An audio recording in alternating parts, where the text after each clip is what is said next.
সিআইডিকে phone করি। Hello. হ্যাঁ, আপনি বলুন। হ্যালো। মদনবাবু বলুন। মদনবাবু, কি হলো?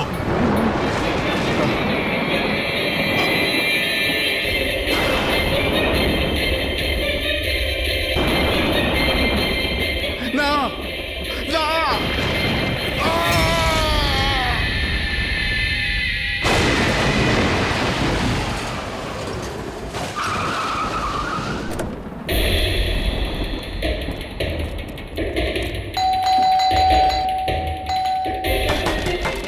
মদনবাবু, মদনবাবু, মদনবাবু, মদনবাবু,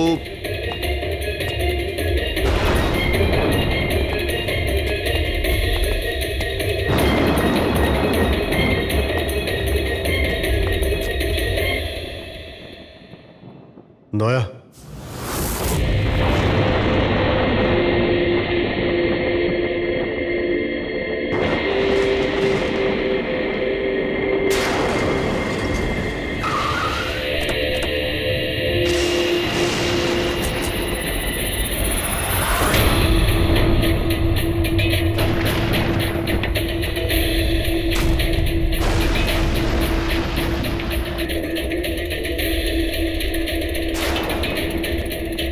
মদনবাবু, এই কে? এই কে এখানে?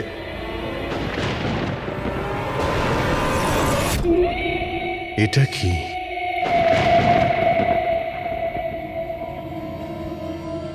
পুতুল?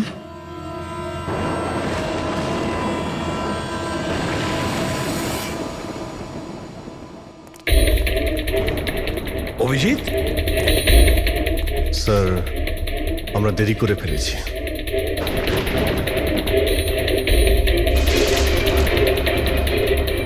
মাই গড,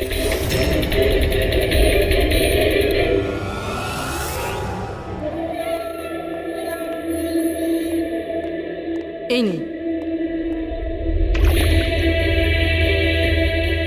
আস্তে আস্তে আস্তে।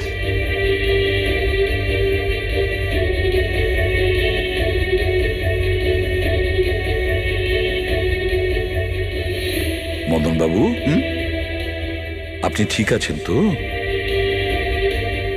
কেন, কি হয়েছে আপনার? কেউ আছে যে আমাকে প্রাণে মারতে চায়? কে? ও আমার আশেপাশেই আছে। আমাকে কখনো একলা ছাড়ে না। হয়তো এখনো আমাকে দেখছে, শুনছে। দেখুন মদনবাবু, একদম চিন্তা করবেন না।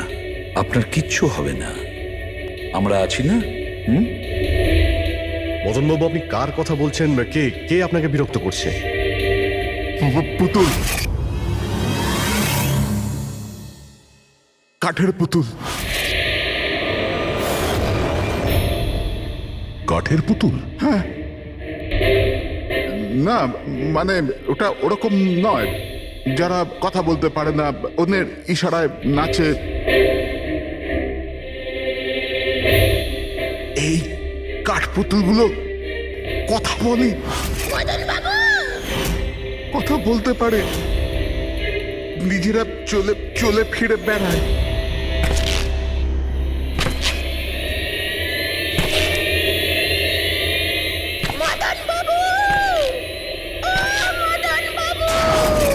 কথা বলা কাঠের পুতুল? হ্যাঁ, আমি জানতাম আপনাদের আমার কথা বিশ্বাস হবে না, কিন্তু কথাটাই এরকম যে কেউই করবে না।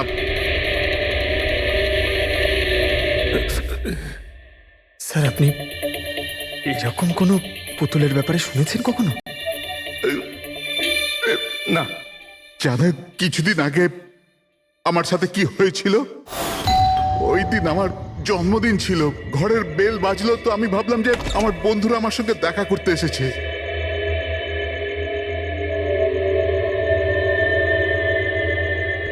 এত রাত্রে কে বেল বাজালো? অদ্ভুত তো।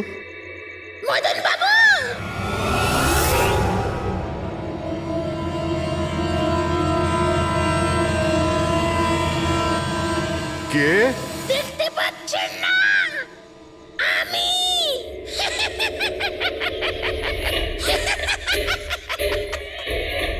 আরে আমি, এত অবাক হওয়ার প্রয়োজন নেই। জানেন কি এখানে আমি কেন এসেছি? কেন?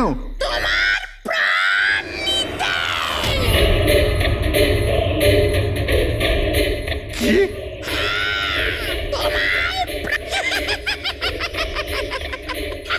রবি, কবিতা, তাড়াতাড়ি এদিকে এসো। কি হয়েছে দাদা? কে? এ এ পুতুলটা এটা বলছে যে এ আমার প্রাণ নিয়ে নেবে। কি?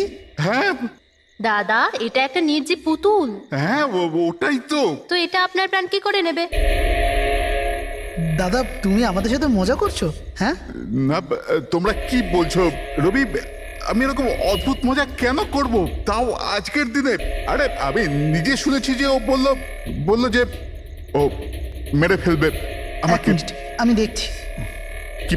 আস্তে আস্তে রবি। শান্ত হন।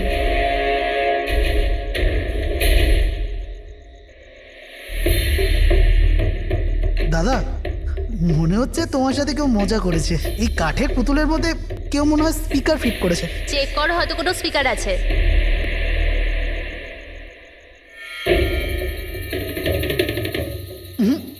না, এখানে তো কিছু নেই। এখন কোথায় ওই পুতুলটা? কি কি করে থাকবে? আমি ওই সময় ওকে একদম ভেঙে চুরে জ্বালিয়ে দিয়েছি, শেষ করে দিয়েছি। হুমকি দিচ্ছিল আমাকে, ওকে আমি কিভাবে এমনি ছেড়ে দিতাম? আপনি কি সত্যিই দেখেছিলেন? হ্যাঁ, আমি মদনবাবু, এটা হতে পারে যে আপনি কোনো স্বপ্ন টপ্ন দেখেছিলেন। না, আমি দেখেছিলাম ও একলা। আমি আর একবার নয়, এরকম আমার সাথে বেশ কিছুদিন পর। আমার মনে হয় মদন বাবুকে মারার সব থেকে ভালো উপায় এই যে ওনার বুকে ছুরি ঢুকিয়ে দিয়ে। এতে তো পুরো মেঝে রক্তে খারাপ হয়ে যাবে। সবচেয়ে বেস্ট উপায় হলো মদনবাবুকে বিষ দেওয়া হোক। একটা কাজ করা যাক, কেন না ওনার গলায় টিপে দেওয়া যাক। তো আপনি বলে দিন মদনবাবু, আপনি কিভাবে আপনার মৃত্যু হওয়া পছন্দ করেন? এই, মদন বাবু, কোথায় যাচ্ছেন?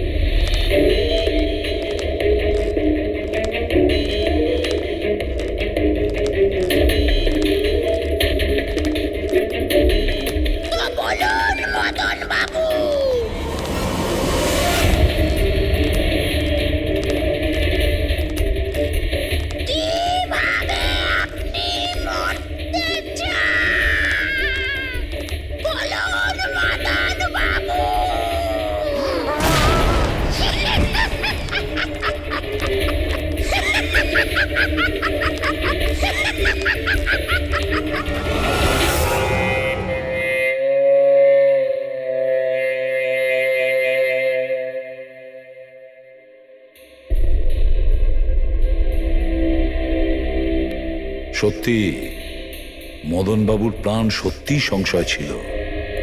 উনি সত্যিই বলছিলেন, কোনো ভ্রম ছিল না। এর মানে স্যার মদন বাবুর খুন এই পুতুলটা করেছে? কি যে বাজে কথা বলো না, পুতুল আবার খুন করতে পারে নাকি? তাহলে স্যার খুনটা করলো কে? সেই ফেডরিক যে কাঠের পুতুলের খেলাটা ভালো করে জানে। যখন আমরা এখানে এসেছিলাম তখন এই পুতুলটার হাতে এই ছুরি ছিল। সমস্ত প্রমাণ তো এর দিকেই আঙুল তুলছে। তাহলে খুন এই করেছে। দাদা দাদা প্লিজ প্লিজ দাদা স্যার এই পুতুলটা খুন করেনি। এক মিনিট, আপনারা কে? স্যার আমি কবিতা, ওনার স্ত্রী, আর ইনি মদন দা, ওনার বড় ভাই। উনি হলো রবি। তাহলে আপনারা এতক্ষণ কোথায় ছিলেন, কি করছিলেন? স্যার আজ আমাদের ম্যারেজ অ্যানিভার্সারি, সেজন্য আমরা বাইরে ডিনার করতে গেছিলাম। আমরা মদন দাকেও বলেছিলাম সাথে যেতে, কিন্তু উনি বারণ করে দিলেন। আর এইসব আপনি বলছেন যে মদনবাবুর খুন এই পুতুল করেনি? হ্যাঁ স্যার, এই পুতুলটা খুন করেনি। আপনি কি জানেন খুনিকে? আমার পুরো বিশ্বাস ওনার খুন সাদুল করেছে। উনি উনি ওনার উপর বদলা নিতে চেয়েছিলেন।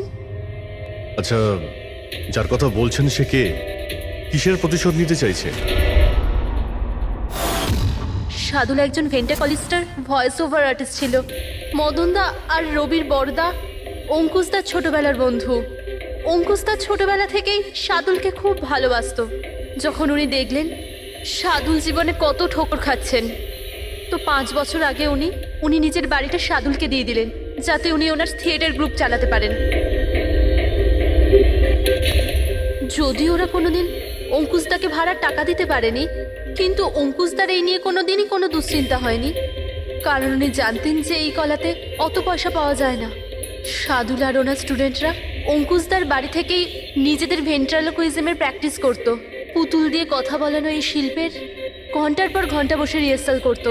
তাহলে একটা কথা তোমরা ভালো করে বুঝে নাও, ভেন্ট্রিলোকিজম এই শিল্পটা সহজ নয়, কিন্তু এটা আবার এতটাও মুশকিল নয়। এই শিল্পটা করার যে পদ্ধতি, এটার নামেই লুকিয়ে আছে। ভেন্ট্রিলোকিজম একটা ল্যাটিন শব্দ, যাতে ভেন্টারের মানে হচ্ছে পেট আর লোকি মানে হচ্ছে বলো। তাহলে ভেন্ট্রিলোকিজমের অর্থ পেট দিয়ে বলো। যেমন, হ্যালো বরুণ, কেমন আছো? তারপর একদিন অঙ্কুশদা মারা গেলেন, আর সব কিছু বদলে গেল। কারা? আরে আরে আরে আপনারা কি করছেন? আরে কি হলো? আপনারা কে? আরে কি করছেন? কি করছেন? এরকম করছেন কেন আপনারা? আপনারা কারা? কি হয়েছে? কি অসভ্যতা? আরে আপনারা চাইছেনটা কি? আরে রবি, বলবান, কি হচ্ছে এখানে? কি হচ্ছে? এই যে এতদিন ধরে তোমরা বিনা পয়সার ফুটুনি মারছিলে না, আজ থেকে বন্ধ হয়ে গেল। আমি এখানে কোনো ধর্মশালা খুলে রাখিনি। কিন্তু বলবন্ত, অঙ্কুশ তো বলেছিল যে... কে অঙ্কুশ? যে মরে গেছে, যে আর বেঁচে নেই, পৃথিবীতে আর নেই। এতদিন পর্যন্ত ওর পদ্ধতিতে চলেছো, আজ থেকে আমার পদ্ধতিতে চলতে হবে। বুঝতে পেরেছো? চলো জায়গা ফাঁকা করো। রবি, বোঝাও তোমার দাদাকে। ও কি বোঝাবে আমাকে? আমি বুঝতে পারি তো সবকিছু। আর যদি এখানে থাকতেই হয় তো ভাড়া দিতে হবে। ভাড়া? হ্যাঁ, ভাড়া। কত ভাড়া দিতে হবে আমাদের? 4 লাখ। 4 লাখ? 4 লাখ টাকা তো আমাদের কাছে নেই। নেই যখন তখন খালি করো, না হলে আমি পুলিশকে ডেকে তোমাদের সবাইকে জেলে পাঠিয়ে দেবো, আর ওখানে থাকবার জন্য কোনো ভাড়াও দিতে হবে না। বলবন্ত, আমাদের কিছুটা সময় দাও। তাড়াতাড়ি আমরা কোথায় যাব? সময় টময় কিছু পাওয়া যাবে না। অনেক দেখেছি, অনেক হয়েছে তোমাদের তামাশা। চলো স্যার স্যার চলো। এরকম করবেন না প্লিজ স্যার, প্লিজ স্যার এরকম করবেন না আর স্যার, 1 মিনিট, যতদিন না তোমরা আজ পর্যন্ত ভাড়া দিচ্ছ, এই যে তোমাদের জিনিসপত্র পড়ে আছে না, আর এগুলো কি, এই কাঠপুতুলগুলো, এগুলো সব আমার কাছে থাকবে। কিন্তু তুমি এই সমস্ত জিনিস নিয়ে নিলে আমরা ভাড়া কি করে দেব? ওসব আমি জানি না। স্যার এরকম করবেন না স্যার, আমরা আপনার সব টাকা মিটিয়ে দেবো স্যার, প্লিজ। স্যার আপনার এগুলোকে নিষ্প্রাণ কাঠের পুতুল মনে হয়, কিন্তু আমাদের কাছে এগুলো প্রাণের সমান। ও ভাই ট্র্যাজেডি কিং, তোমার এই যে সব মেলোড্রামা আছে না, এগুলো আমার দাদা অঙ্কুশের সাথেই চলতো, আমার সাথে নয়। আর এই যে কি এ 4 লাখ টাকা রোজগার করে দেবে, এই কাঠপুতুলগুলো, আরে 4 লাখ কি 4,400 টাকাও রোজগার করে দিতে পারবেন এই কাঠপুতুলগুলো। জানো কেন? কারণ এই শিল্প শেষ হয়ে গেছে, জিরো। এই যে তোমাদের গুরু আছে না সাদুল, ওরই মতো কোনো কাজের নয়, লুজার, একজন লুজারও, বুঝলে? বেরো বেরো এই।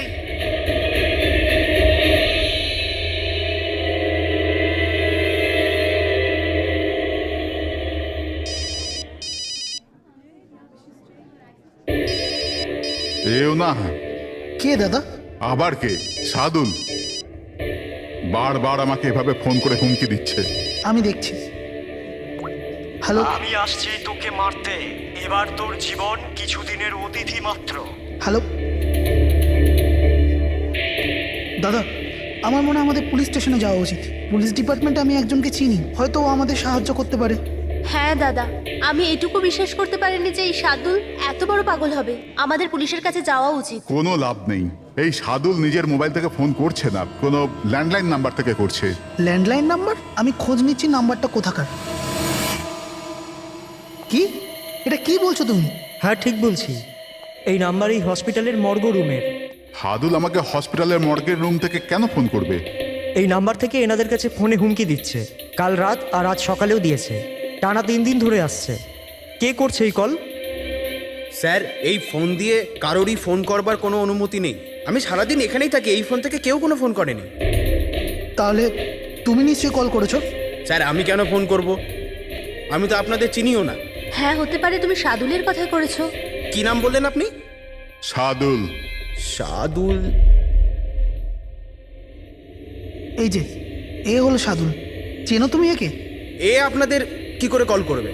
কেন করতে পারবে না কল?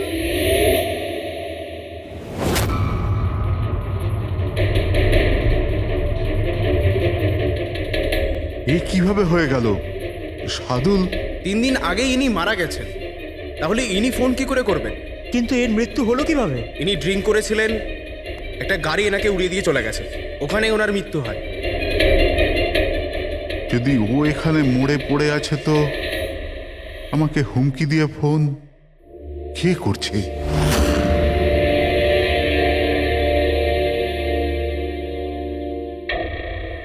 স্যার, হ্যাঁ, পুলিশের রেকর্ড অনুযায়ী তো এই সবকটা কল মর্গের ল্যান্ডলাইন থেকে এসেছিল।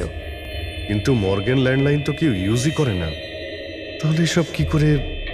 পুরবি ভালো করে চেক করো, দেখো ব্যাপারটা কি। মনে হচ্ছে ব্যাপারটা গোলমেলে। স্যার, হ্যাঁ, উনি কিচ্ছু জানতে পারবেন না। আপনি এরকম কেন বলছেন? কারণ সিআইডি স্যার জীবিত লোকেদের ধরতে পারে, আত্মাদের নয়। আর আমি জানি এটা সাদুলের আত্মাই করেছে। দেখুন, এই আত্মা বলে কিছুই হয় না।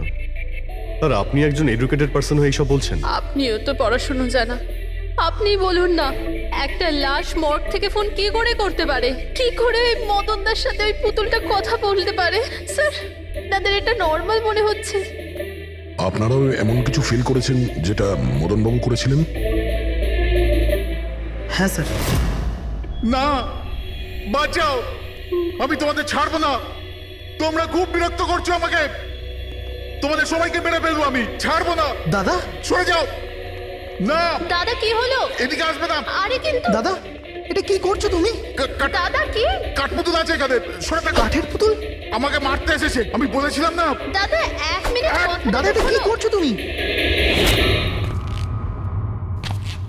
রবি, এই এই আওয়াজটা ওপর থেকে আসছে। হ্যাঁ, কিন্তু উপরে তো কিছুই নেই, পুরো তো স্টোর রুম আছে আর একটা বন্ধ ঘর আছে। Store room? হ্যাঁ, ওই স্টোর রুমের মধ্যেই তো আমি সমস্ত কাঠপুতুলগুলো একটা বড় বাক্সের মধ্যে তালা লাগিয়ে বন্ধ করে রেখেছি। কাঠের পুতুল? ওগুলো সব বাইরে চলে এসছে কিভাবে? কি?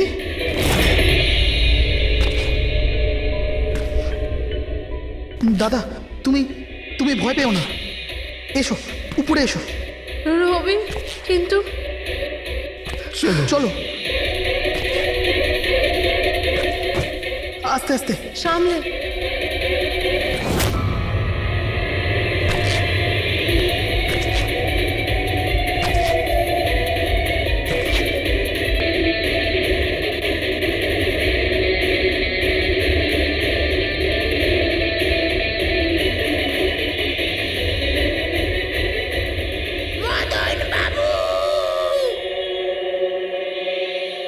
দাদা, আওয়াজ এই ঘর থেকে আসছে। হ্যাঁ, এসো।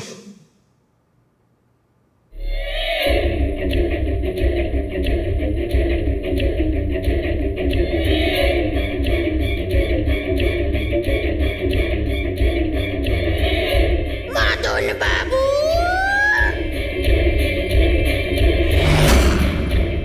মদন বাবু, কেমন লাগলো আমার সাথে দেখা করে? ভাবলাম মারবার আগে একবার দেখা তো করে নি। আমি ভেবেছিলাম না কথা বলে। স্যার, মদন দাদা সব পুতুলগুলোকে বাক্সে বন্দি করে রেখেছিল, কিন্তু কি করে জানি না এই পুতুলগুলো কোথা কোথা থেকে বেরিয়ে আসছিল। আমরা ওই বাক্সটাও দেখতে চাই, ওই রুমটাও যেখানে ওই তোমরা কাঠের পুতুলটা দেখেছিলে, সেটা কোথায়? স্যার, দুটো ঘরই উপরে স্যার। চলো দেখাও। আসুন স্যার।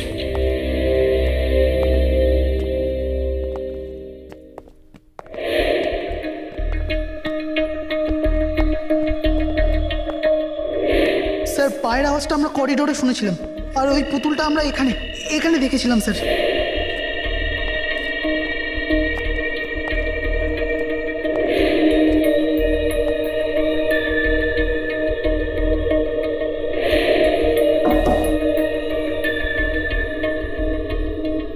আচ্ছা, এটা বলুন যে এই রুমটা এত ফাঁকা কেন?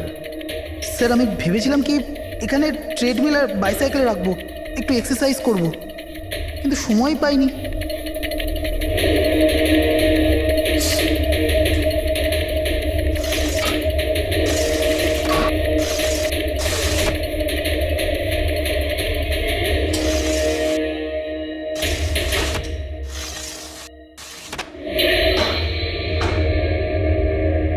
স্যার, এটা তো বন্ধই হচ্ছে না।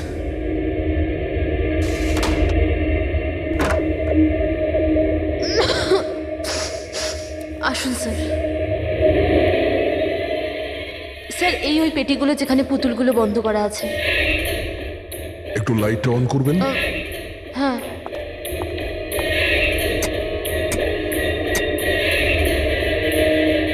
স্যার, এই ঘরটা অনেক দিন ধরে বন্ধ আছে, তো মনে হয় বাল্বটা খারাপ হয়ে গেছে।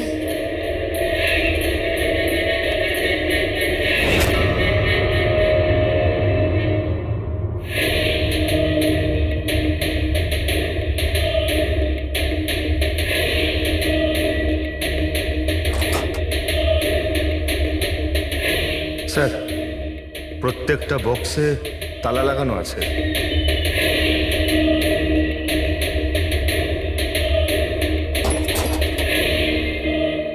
কিন্তু এই তালাটা শক্তপোক্ত নয়, যে কেউ একে খুব সহজেই খুলতে পারে।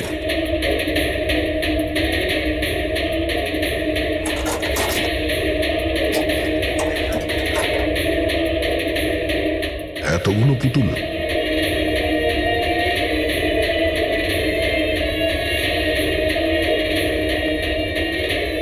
দেখি একটু এতে কোনো মেকানিজম করা নাই তো? স্যার, আমি আপনাকে বলছি তো, এরা কথা বলে না। স্যার, নিশ্চয়ই সাদুলের আত্মা এসে এদের কথা বলায়। ভেতরে কোনো মেকানিজম কিন্তু কোনো স্পিকার তো নেই যার থেকে আওয়াজ আসবে। স্যার, উনি কিন্তু ঠিক কথাই বলছেন, না তো কোনো মেকানিজম আছে না কোনো স্পিকার, কিন্তু তাহলে এই পুতুলগুলো কথা বলে কি করে?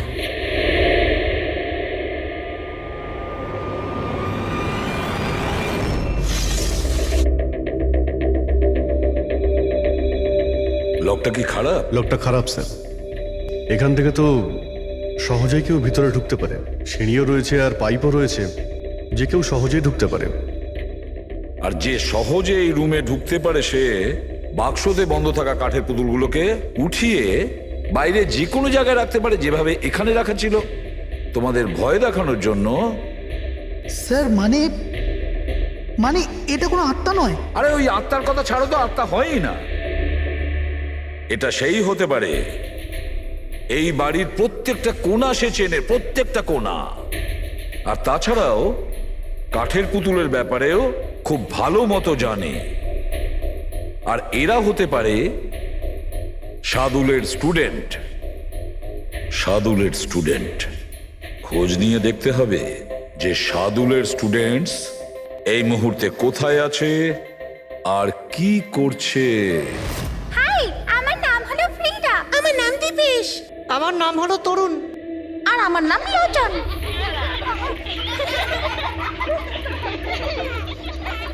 আজ আমি তোমাদের একটা দারুণ গল্প শোনাতে চলেছি। না, সবসময় কেন তুমি শোনাবে গল্প? আরে তুই তো আপত্তি কিসের? ফ্রিডা, তোমার সবসময় ভালো রোল প্রয়োজন পড়ে। হ্যাঁ দীপেশ, তুমি একদম ঠিক বলেছ। পরিশ্রম আমরা করি আর ফেমাস তুমি হয়ে যাও। তোমার পুতুলও তো সেই কথাই বলছে। স্যার, বুঝতে পারছি না স্যার, এটা এই পুতুলগুলো কথা বলছে কি করে? আরে পঙ্কজ, এটা একটা আর্ট, ভয়েস চেঞ্জ করার আর্ট। এটাকে বলে ভেন্ট্রিকুলিজম। একদম। কথা তো এরাই বলছে, কিন্তু মনে হয় যেন এই আওয়াজ পুতুলের মুখ থেকে বেরোচ্ছে। কিন্তু স্যার, এরা কোথায় কথা বলছে? আপনি দেখুন না, এদের তো ঠোঁটটা পর্যন্ত বন্ধ। দেখো, আমি বলছি আমি বেস্ট। এটাই তো শিল্প পঙ্কজ, মুখ না খুলে এত পরিষ্কার কথা বলা। আওয়াজ এখানে এই পেট থেকে বেরোয়। ওই আর্টটাও এদের মতো শিল্পীরই তৈরি করা। ওই পুতুলগুলো এই আর্টের দ্বারাই মদনবাবুর সঙ্গে কথা বলে, আর ওই নিউজ রিডারও। কিন্তু স্যার, এরা তো পুতুলগুলোকে হাত দিয়ে নাড়াচ্ছে স্যার। হ্যাঁ, এরকমই তো হয় পাপেট শুয়ে। কিন্তু মদন বাবু ওই পুতুলটা দেখেছিল স্যার, ওটাতে কেউ হাত দিয়ে নাড়াচ্ছিল না, আর না কথা বলছিল এভাবে। হ্যাঁ ঠিক আছে, হতে পারে কোনো মেকানিজম ফিট করেছিল ওই পুতুলে, যেটা কোনো রিমোট কন্ট্রোল দিয়ে অপারেট করা হতো। স্যার, কিন্তু রবি বলছিল যে ওর ভেতর কিচ্ছু নেই, কিচ্ছু নেই।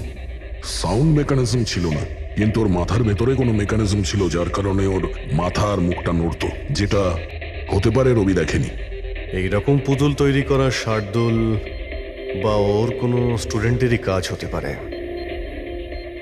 যে মদনবাবুর বাড়ির কোনা কোনা চেনে। এরা জানতে পারে ওই জালনার ব্যাপারে, যা লকটা ভাঙা ছিল। বাড়িতে ঢুকে প্রত্যেক জায়গায় পুতুল বসানো আর ওদের দিয়ে কথা বলা তো এদের বাঁ হাতের কাজ। কিন্তু স্যার, মর্গ থেকে এরা কল কি করে করলো? স্যার, হ্যাঁ, স্যার স্যার জানতে পেরে গেছি যে মর্গ রুমের ফোনগুলো কিভাবে আসছে। কিভাবে? স্যার, এর জন্য স্কুফিং সফটওয়্যার ব্যবহার করা হয়েছে। স্কুফিং সফটওয়্যার? সেটা আবার কি? স্যার, এক্ষুনি বলছি।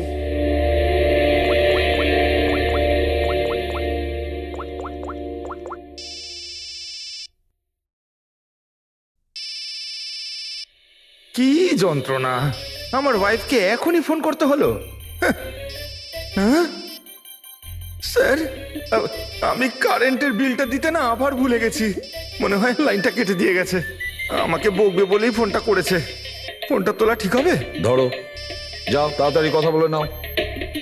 হ্যালো, হ্যাঁ, আমি বাড়ি ফেরার সময় কারেন্টের বিলটা দিয়ে বাড়ি যাবো। রেডি স্যার, এইবার কারেন্ট কেটেই যাবে। আরে পুরবি, তুমি ফোন করেছিলে? কিন্তু এটা তো আমার ওয়াইফের ফোন নাম্বার। পুরবি, এটা করলে কি করে? স্যার, এটাই তো এই সফটওয়্যারের বিশেষত্ব। ফোন যেখান থেকেই করো, নাম্বার সেটাই দেখাবে যেটা আপনি চাইবেন। কিন্তু পুরবি, তুমি এই সফটওয়্যারটা পেলে কোথা থেকে? স্যার, সাইবার ইউনিট থেকে নিয়েছি। আর স্যার, এর সাহায্যে শুধু নাম্বারই নয়, বরং কোনো মানুষ তার লোকেশন পর্যন্ত ভুল বলতে পারে। ওরে বাবা রে! স্যার, ভীষণ বিপজ্জনক সফটওয়্যার কিন্তু। খুনি মর্গের নাম্বার এই জন্যই ব্যবহার করেছে যাতে আমরা ভাবি। হ্যাঁ বলুন, কিভাবে আমি আপনাদের সাহায্য করতে পারি? হ্যাঁ, তোমরা সাহায্য না করলে আর কে করবে? আসলে আমরা এটাই জানতে চাই যে মদনবাবুকে ভয় দেখানোর প্ল্যান তোমাদের মধ্যে কে করেছিল? আমরা ঠিক বুঝলাম না। আচ্ছা, তোমরা কিছু বুঝতে পারলে না? হ্যাঁ, না স্যার, আমি বুঝতে পারলাম না। আমি নির্দোষ। খুব হাসি পেল। হ্যাঁ, একটা লোক মারা গেছে আর তোমাদের সবার হাসি পাচ্ছে। মৃত্যু? কার মৃত্যু? মদন বাবুর খুন হয়েছে ওনার। সিআইডি থেকে আসছি আমরা। সিআইডি? হ্যাঁ, সিআইডি। আর আমাদের সন্দেহের তালিকায় তোমরা সবাই আছো। কাল তোমরা কোথায় ছিলে? কাল আমি আমার বন্ধু শালিনীর বাড়িতে ছিলাম। ওর বাড়ির লোকদের জিজ্ঞেস করতে পারেন। আর তুমি তুমি কোথায় ছিলে? স্যার আমরা লোচন আর আমি একটা শোয়ের জন্য গিয়েছিলাম পুনেতে, আজ সকালেই ফিরেছি। পুনা? কিসে গিয়েছিলে পুনায়? ক্যাব বুক করে আমার কাছে ইনফরমেশন আছে, আপনি চাইলে দেখতে পারেন। এই দেখুন। কি ব্যাপার, এত ঘামছো কেন তুমি? হ্যাঁ, কাল রাতে তুমি কোথায় ছিলে? স্যার ওই আমি বলছি, তুমি কাল রাতে মদন বাবুর বাড়িতে ছিলে কিনা? হ্যাঁ হ্যাঁ ছিলাম ওখানে, কিন্তু আমি কাউকে মারিনি। তাহলে ওখানে কি করতে গিয়েছিলে? হ্যাঁ স্যার আমি তো শুধু মদনকে শিক্ষা দিতে চেয়েছিলাম, যেটাও সাদুল স্যারের সাথে করেছে, খুব খারাপ করেছে। আর হ্যাঁ, আমাদের মাঝে আজ যে সাদুল স্যার নেই তার একটাই কারণ, সে হচ্ছে মদন। ওনার জন্যই উনি মদ খাওয়া শুরু করেছিলেন আর সময়ের আগেই মারা গেলেন। তোমরা ভেবেছো খুনের বদলা খুন? না না স্যার, আমরা শুধু ওনাকে ভয় দেখাতে চেয়েছিলাম। গৌরবের প্ল্যান ছিল এটা। হ্যাঁ স্যার, গৌরবই কালকে রাতে আমাকে ফোন করে ডাকে, ওই 11:30 12টার আশেপাশে, কিন্তু আমি একটু লেট হয়ে যাই আর 12:30টায় গিয়ে পৌঁছাই।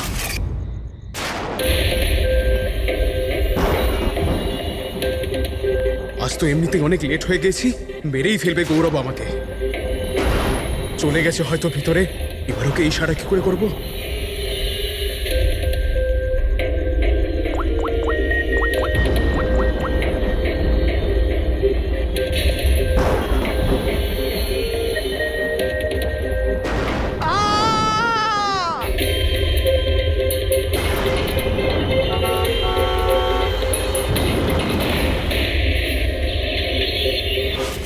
গন্ডগোল তো করেই ফেলেছ, মদন বাবুর খুন হয়ে গেছে। স্যার আমার এই খুনের সাথে কোনো রকম সম্পর্ক নেই। আর গৌরবের? স্যার এটা তো গৌরবই বলতে পারবে, তাই না? ঠিক আছে, গৌরবকে ডাকো। কোথায় ও? গৌরব তো এখন গোয়াতে আছে। গোয়া? গোয়াতে কেন? স্যার এটা জানি না। ওকে কিন্তু বাঁচানোর চেষ্টা করবে না, নাহলে তুমি ফেসে যাবে, বুঝেছো? না স্যার, এরকম ব্যাপার নয়। কালকে রাতে যখন ওকে আমি ফোন করি তখন ওর ফোন বন্ধ ছিল। আজকে সকালে মেসেজ আসে আমার কাছে। মেসেজ দেখাও তো। স্যার কাল রাত্রে যেটা হয়েছিল সেটা হওয়ার কথা নয়। আমি গোয়া পৌঁছে গেছি কিছুদিন গা ঢাকা দেওয়ার জন্য। কিন্তু এ গোয়াতে কখন পৌঁছলো আর কিভাবে? যখন আমরা ক্রাইম সিনে পৌঁছেছিলাম তখন তো ও ওখানে ছিল না।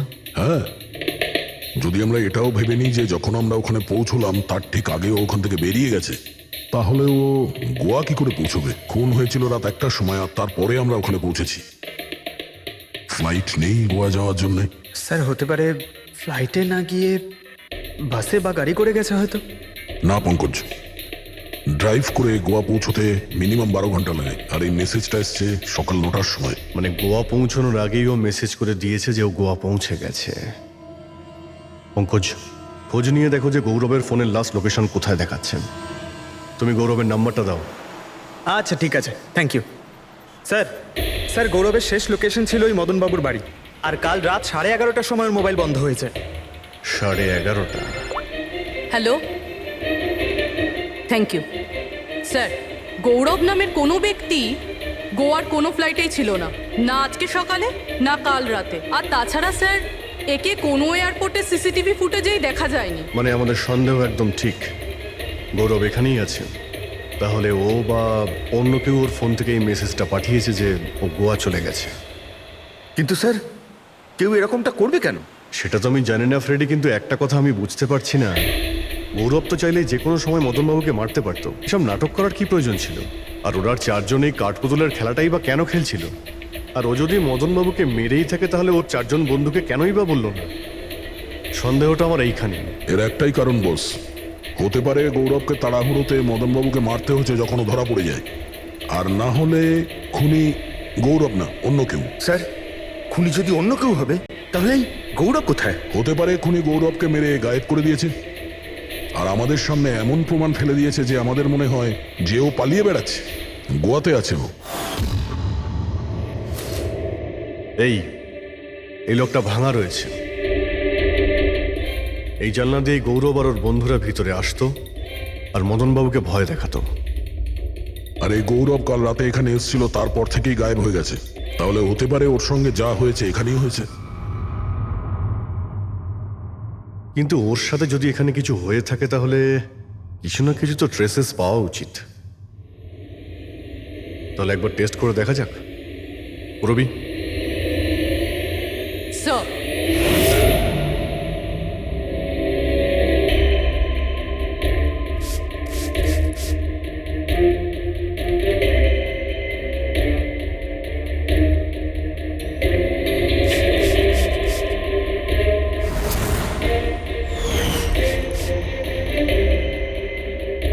স্যার আপনার সন্দেহ ঠিক ছিল, এখানে তো রক্ত রয়েছে। ও যখন এই দরজা দিয়ে বাইরে বের হয়েছিল তখনই ওর ওপরে কেউ আক্রমণ করে। স্যার এদিকে তো কোনো চিহ্নই নেই। ওদিকটা দেখো। এই যে স্যার, ওখানেও দেখো।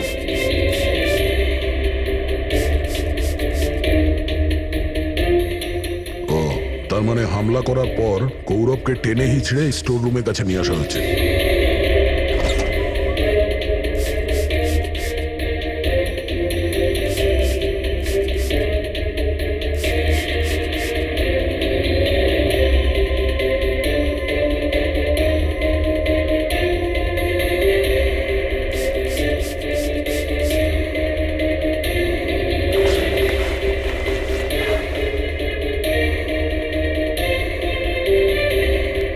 রক্তের দাগ তো এতটা অবধি রয়েছে, তার মানে গৌরবকে এখানেই।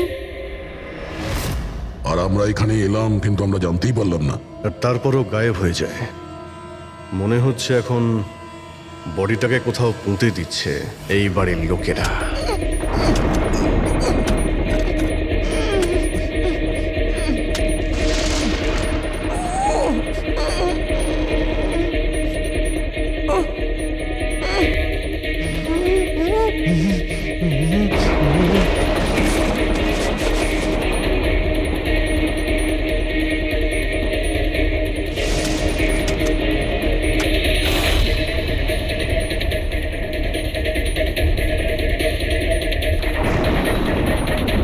সিআইডি?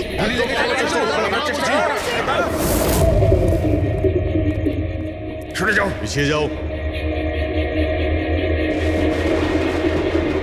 স্যার, হ্যাঁ, জীবিত আছে। তাড়াতাড়ি হসপিটালে নিয়ে যাও।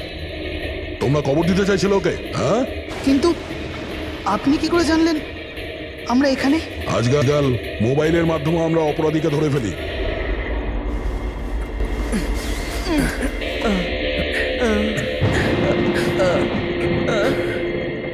চলো তাড়াতাড়ি নিয়ে যাও ওকে। চলে এসো।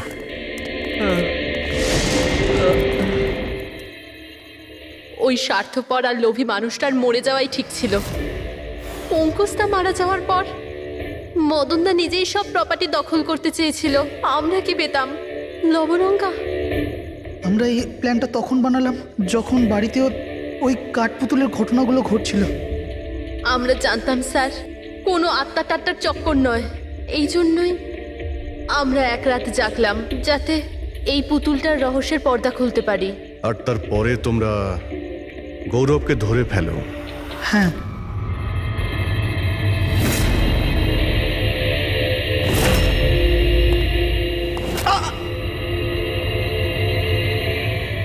গৌরবের থেকে সব সত্যিটা জানার পর আমরা ভাবলাম যে ওর ওই কাঠপুতুলের খেলার সুযোগ নিয়ে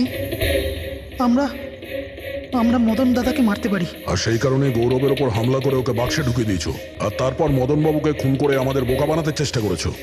আর এটা দেখাতে চেয়েছিলে যে খুন পুতুল করেছে। হ্যাঁ, আমরা জানতাম যে সিআইডি কখনোই আত্মাদের গল্প আর পুতুলদের খেলার উপর বিশ্বাস করবে না। আর আপনারা সোজা সন্দেহ করবেন সাধুনের স্টুডেন্টদের, বিশেষ করে গৌরবের ওপর। আর আমাদের মিসলিড করার জন্য গোয়ার ওই মেসেজ পাঠিয়ে দিলে। হ্যাঁ, আমরা ভেবেছিলাম যে আপনারা সারা জীবন ধরে গৌরবকে এখানে ওখানে খুঁজতে থাকবেন আর আমরা ওকে মেরে এখানে পুঁতে দেবো। টাকার জন্য তোমরা নিজের দাদাকে মেরে ফেলেছো। কি করবে এই টাকা নিয়ে? আর না এখন এই টাকা তোমাদের জেলে যাওয়ার থেকে বাঁচাতে পারবে, আর না ফাঁসির দড়ি থেকে।